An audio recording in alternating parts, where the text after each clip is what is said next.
Welcome to the part 2 series guys. झन्डै नबिर्सेको के मैले यो भिडियोको पार्ट 2 पनि हाल्नुपर्ने छ भनेर। अब कतिजनाले त के को पार्ट 2 पार्ट 1 भनिरहेको छ केटीले भनेर सोचिरहनु भयो होला, तर केही छैन। पार्ट 1 भिडियो चाहिँ म यो भिडियोको क्याप्सनमा मेन्सन गर्नेछु, हेर्नु होला। अब सुन्नुहोस् मेरो कहानी। हामीहरू चाहिँ रूपसे झरनादेखिबाट कहीँ पनि नबसिकन सरासर आफ्नो यात्रातर्फ नै लागिरहे। अनि देन यो देखिरहनु भएको छ नि, यो चाहिँ मार्फा भिलेज हो कि, यो गल्लीहरू देखिरहनु भएको छ नि, यो चाहिँ मार्फा भिलेज हो। अनि त्यसमा चाहिँ एकदमै पपुलर भएको ठाउँ भनेको जेरी गल्ली। जेरी गल्ली चाहिँ त्यहाँको एकदमै पपुलर ठाउँ भएको छ। त्यसपछि त हामी पनि त्यहाँ पुगेर आफूलाई मनपर्ने ड्रेस ट्विन गरेर बुढाबुढी लगाएर खुसी भएको थियो हामी चाहिँ। अनि मलाई हेर्नु नि, यहाँ चाहिँ पुरै म हिरोनीवाला भाइब्सतिर थियो, पुरै यस्तो नाना। त्यसपछि हामी बुढाबुढीको transaction video photo everything, oh my goodness. अनि एउटा रमाइलो भिडियो हेर्नु है।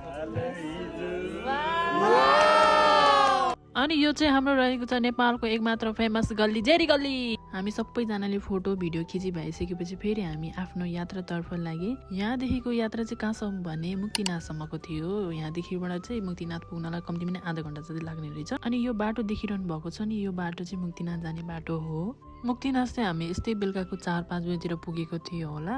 अनि सबैजना थाकेको पनि थियो, त्यसै कारणले हामीले भोलिपल्ट मन्दिर जाने निर्णय गऱ्यौँ। अनि भोलिपल्ट हामी चाहिँ बिहानै उठेर मन्दिर दर्शन गर्नका लागि सबैजना हिँडेको थियौँ। हामी बसेको होटलदेखि मन्दिर पुग्नलाई कम्तीमा नि 15-20 मिनट जस्तो लाग्ने रहेछ। तर त्यो 15-20 मिनट कटाउनलाई यति गाह्रो भएको थियो नि गाइज, यस्तो चिसो नि, म त कन्ट्रोलै गर्न सकेको थिएन। स्याहार फ्या गरेर भए पनि मन्दिर पुग्यो। सबैजना नुहाउने भनेर गर्नुभयो होइन, तर म चाहिँ नुहाउन सकिनँ। अब तपाईँहरूले सोचिरहनु भयो होला, त्यति टाढो पुगेपछि त नुहाउनु पर्छ नि भनेर। तर गाइज म यस्तो खतरा बिरामी भएको थिएँ नि, त्यो त मलाई मात्रै थाहा कि टाउको फुट्ला जस्तो भएको थियो चिसोले। अनि यो भ्यूहरू हेर्नु न, भ्यू साँच्चै नै स्वर्गमा आए जस्तो महसुस भएको थियो कि त्यो बेलामा चाहिँ मलाई।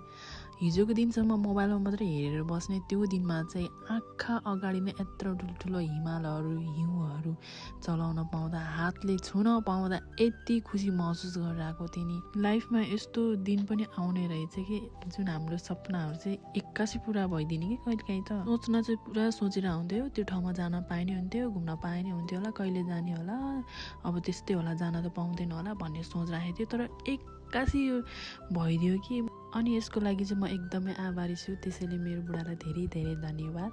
अनि हाम्रो टिमलाई पनि धेरै धन्यवाद। मलाई चाहिँ सन्चो नभएको कारणले खासै भिडियो फोटोहरू पनि खिच्न पाएन। त्यही हो साथ। यहाँदेखि चाहिँ हाम्रो डाइरेक्टली पोखराको यात्रा थियो। तपाईँहरूलाई पनि धेरै धेरै धन्यवाद। मेरो भिडियो लास्टसम्म हेरेर माया दिनु होला। By by.